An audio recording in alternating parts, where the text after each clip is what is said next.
anak saya. Tenang, Ibu. Tenang. Mana anak saya? Film diawali dengan seorang perempuan yang bernama Lastri. Dia baru saja melahirkan di sebuah rumah sakit. Namun entah mengapa, dia nampak marah dan berusaha mencari anaknya yang baru saja dilahirkan. Amukan Lastri membuat semua orang bahkan beberapa staf medis terluka. Rupanya Lastri berusaha mencari anaknya yang sengaja disembunyikan oleh orang-orang yang ada di rumah sakit. Alasan para staf medis dan dokter menyembunyikan anak Lastri, karena Lastri berusaha ingin membunuh anaknya sendiri. Hingga akhirnya, Lastri menemukan keberadaan ruang bayi. Dia langsung masuk dan mengusir beberapa suster, serta mengunci pintu dari dalam. Di dalam ruangan terdapat banyak bayi, dia pun kebingungan, yang mana anaknya. Akhirnya dengan brutal, Lastri menghabisi semua bayi yang ada di dalam ruangan itu. Setelah pintu berhasil didobrak, beberapa penjaga dan staf medis berusaha untuk menghentikan Lastri. Namun ia justru semakin mengamuk, dan membuat kekacauan. Hingga pada akhirnya rumah sakit itu terbakar. Kebakaran hebat itu menewaskan seluruh staf rumah sakit, dan juga Lastri sendiri. Kejadian tersebut terjadi tepat pada tanggal 1 Suro.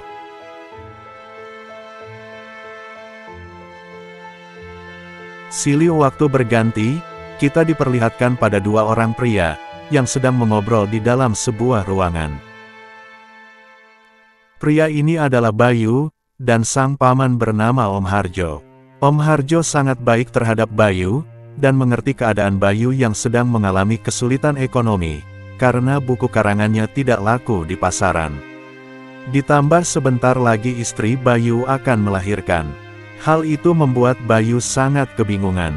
Om Harjo yang merasa simpati, memberikan Bayu sejumlah uang, dan menawarkan kepada Bayu untuk tinggal di rumahnya, yang berada di suatu pedesaan. Akhirnya, Bayu berangkat bersama sang istri menuju rumah pamannya yang berjarak lumayan jauh dari kota. Sesampainya di sana, mereka pun sangat senang. Tinggal di rumah lumayan besar, dengan udara sangat sejuk, dan pemandangan yang indah. Malam harinya mereka bercanda, sambil melihat-lihat album foto milik Om Harjo. Ternyata, Lastri yang tadi kita lihat di awal film, merupakan istri dari Om Harjo. Keesokan harinya, Bayu berangkat untuk bekerja. Sementara Dinda tinggal di rumah, sambil menikmati secangkir teh hangat. Siang itu Dinda pergi ke sebuah pasar, yang ada di desa tersebut. Di pasar ia bermaksud ingin membeli bunga sedap malam. Penjual bunga mengatakan, bahwa bunga sedap malam sedang tidak musim, dan susah dicari. Sedangkan saat ini, yang banyak di pasaran adalah bunga melati. Dinda nampak heran, dia bertanya mengapa banyak sekali bunga melati. Penjual bunga pun berkata, bahwa sebentar lagi malam 10 Suro, dan yang pasti bunga melati sangat dibutuhkan.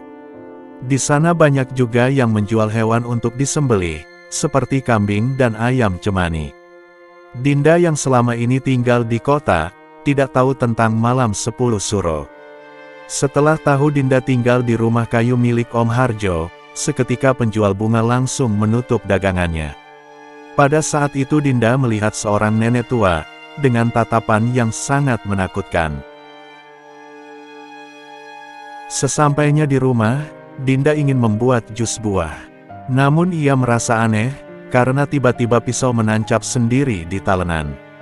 Tak berselang lama, Dinda mendengar ada suara aneh yang berasal dari dalam gudang. Saat itu dia menyangka bahwa suaminya telah pulang. Dengan perasaan takut Dinda mencoba menghampiri. Mas? Saat Bayu pulang dari kantor, dia nampak bingung dan khawatir, mengetahui istrinya tidak ada di rumah. Bayu menemukan bercak darah yang tercecer di lantai. Bayu mencoba menyusuri bercak darah itu, hingga akhirnya dia menemukan Dinda, sudah tergeletak di lantai. Akhirnya Bayu terbangun, dan rupanya itu semua hanyalah mimpi. Dinda mencoba untuk menenangkan Bayu, dan mengajaknya sholat berjamaah. Namun Bayu menolak, ia memilih melanjutkan tidurnya. Di keesokan hari, Dinda yang sedang tidur siang, mendadak merasa mual. Tiba-tiba dia memuntahkan paku, silet, dan bayi dari mulut, hingga membuat mulutnya robek. Tapi ternyata itu hanyalah mimpi. Bayu yang baru saja pulang dari kantor, melihat istrinya sedang kontraksi, pertanda akan melahirkan. Dia pun segera bergegas membopong sang istri, dan membawa ke rumah sakit. Akhirnya Bayu sampai di sebuah rumah sakit, bernama Kasih Hati, yang merupakan satu-satunya di daerah situ. Di sana Dinda langsung ditangani, sang dokter pun mengatakan, bahwa Dinda baru mengalami pembukaan 1, dan masih membutuhkan waktu sekitar 4 hingga 5 jam lagi, untuk melahirkan. Bayu berniat pulang dulu ke rumah, guna mengambil pakaian dan beberapa barang yang diperlukan. Setelah Bayu pergi, Dinda mulai merasakan ada yang janggal dan aneh di rumah sakit tersebut. Dia melihat beberapa dokter dan suster, menatapnya dengan tatapan yang tajam. Ia juga melihat salah satu staf medis membenturkan kepalanya ke tembok, hingga berdarah. Ketika keluar dari ruangan, Dinda merasakan rumah sakit itu sangat sepi, dan semua orang yang ada tiba-tiba menghilang. Ketika Bayu masuk ke dalam mobil dan hendak berangkat ke rumah sakit, dia dikejutkan dengan sosok nenek-nenek yang sudah berada di balik jendela mobil. Karena takut, Bayu pun langsung tancap gas. Sesampainya di rumah sakit, Bayu nampak heran dan kaget. Di sana dia justru menemukan sebuah bangunan kosong terbengkalai, dan tak berpenghuni. Ternyata gedung rumah sakit tersebut, sudah terbengkalai selama 15 tahun karena kebakaran. Bayu pun lantas memasuki bekas rumah sakit itu, karena istri dan calon anaknya berada di dalam. Namun anehnya, di mata Dinda rumah sakit itu masih nampak bagus, seperti rumah sakit normal pada umumnya. Dinda pun masih nampak kebingungan, dan berusaha mencari orang-orang di dalamnya. Saat itu Bayu mencium aroma busuk, lalu dia melihat sesosok mayat terbaring di lantai. Tiba-tiba mayat itu sudah berdiri di hadapannya. Karena ketakutan Bayu berlari, dan mayat itu terus mengejar. Bayu segera masuk ke dalam sebuah ruangan, dan langsung menutup pintunya. Mayat itu terus berusaha mengejar Bayu, dengan menjebol pintu menggunakan kapak. Bayu melarikan diri ke atas atap, namun sialnya ia terjatuh dan pingsan.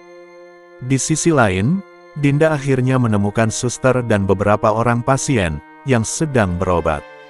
Namun anehnya, tak satu pun dari mereka yang menanggapi dan merespon perkataan Dinda. Dalam sekejap mata tiba-tiba orang-orang itu menghilang, dan tidak berselang lama muncul hantu Lastri yang sedang mengamuk, yang membuat Dinda ketakutan. Dinda lantas masuk ke dalam sebuah ruangan, yang ternyata itu adalah kamar mayat. Namun ketika Dinda berbalik, tiba-tiba pintu sudah menghilang. Dinda pun terpaksa harus berjalan menuju ke pintu yang berada jauh di depannya. Karena ketakutan, tak sengaja Dinda menyenggol sebuah toples berisi jantung hingga terjatuh, yang membuat semua mayat terbangun. Setelah berhasil memasuki pintu, ternyata ruangan berikutnya adalah kamar mayat juga. Ketika Dinda berbalik, pintu sudah menghilang. Saking paniknya, Dinda kembali menyenggol toples, dan membangunkan para mayat. Ketika berhasil keluar dari pintu, ternyata di dalamnya kamar mayat lagi. Dinda yang sudah sangat ketakutan, tiba-tiba dikepung oleh para mayat-mayat itu. Namun beruntungnya teror itu berakhir, dan Dinda berhasil keluar. Di sana Dinda bertemu dengan arwah Lastri, yang sedang menangis. Lastri menjelaskan kepada Dinda, bahwa dulu aliran sekte gelap, telah membuat anak yang dikandungnya menjadi titisan iblis. Tujuannya adalah, anak itu akan dijadikan alat pemujaan mereka. Dan tanpa Lastri sadari, tubuhnya telah menjadi sarang iblis. Maka dari itu, ia harus menghabisi anaknya, karena dia menganggap anak itu bukanlah anaknya, melainkan anak iblis. Lastri juga berniat ingin menghabisi anak yang dikandung Dinda. Namun ketika ia memegang perut Dinda, dia sendiri justru malah terpental. Adinda yang pingsan, ditolong dan dibawa oleh para dokter serta perawat hantu, untuk dibantu proses persalinan. Akhirnya anak Dinda berhasil lahir dengan selamat, tepat pada malam 1 Suro. Selang tak berapa lama setelah Dinda melahirkan, tiba-tiba nenek misterius itu datang, dan langsung melemparkan serbuk hingga para hantu itu musnah. Nenek itu langsung melepaskan tali yang mengikat pada tangan dan kaki Adinda, dan mereka berhasil merebut bayinya. Mereka terus berjalan untuk keluar dari rumah sakit. Dinda yang dalam kondisi lemah dan kesakitan, berusaha untuk tetap berjalan. Dan akhirnya Bayu berhasil bertemu dengan Dinda serta anaknya. Namun di saat bersamaan, Lastri muncul dari arah belakang. Mereka pun menyelamatkan diri masuk ke dalam sebuah ruangan. Bayu segera mengasani anaknya. Hal itu membuat Dinda terharu, karena selama ini, baru pertama kali Dinda mendengar Bayu menyebut nama Tuhannya. Tak lama kemudian Lastri berhasil masuk menerobos pintu. Bayu langsung menghadang dan melawan Lastri. Namun Lastri terlalu kuat, dan Bayu pingsan karena serangan Lastri. Sang nenek pun yang mencoba menyerang, juga pingsan oleh pukulan Lastri. Pada saat Lastri akan menyerang Dinda dan anaknya, seperti ada tameng yang melindungi, sehingga membuat Lastri terpental. Lastri kembali menyerang Bayu dengan mencekik, dan masuk ke dalam tubuh Bayu.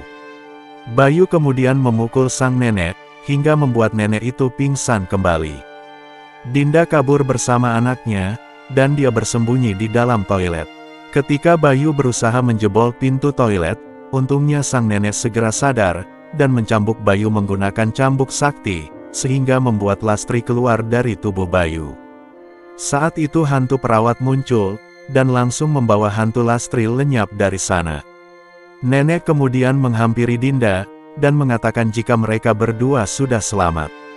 Tiba-tiba nenek memukul Dinda hingga pingsan, lalu mengambil bayinya. Keesokan hari, Bayu tersadar dan menemukan Dinda yang pingsan di dalam toilet. Dinda mengatakan jika nenek itu sudah menculik anaknya.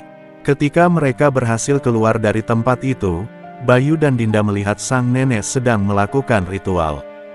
Bayu mengambil kayu, dan memukul nenek hingga pingsan. Bayu lantas mengambil anaknya yang ternyata masih hidup, dan mereka segera keluar dari desa tersebut. Namun ternyata sang nenek masih hidup. Nenek itu kemudian menelepon Om Harjo, yang ternyata mereka merupakan anggota dari Sekte Gelap. Nenek itu melaporkan kepada Om Harjo, yang merupakan ketua Sekte Gelap, bahwa Dinda dan anaknya sudah tertanami iblis. Om Harjo sengaja merencanakan ini, dia memberikan rumahnya untuk ditempati Bayu, agar misinya berjalan dengan lancar. Bayi itu sudah menjadi titisan iblis, yang akan dijadikan alat pemujaan, supaya para anggota Sekte Gelap bisa mendapatkan kekuasaan, kekayaan, dan kesejahteraan.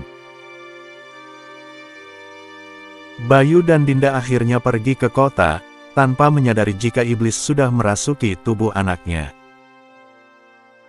Dan akhirnya film pun selesai.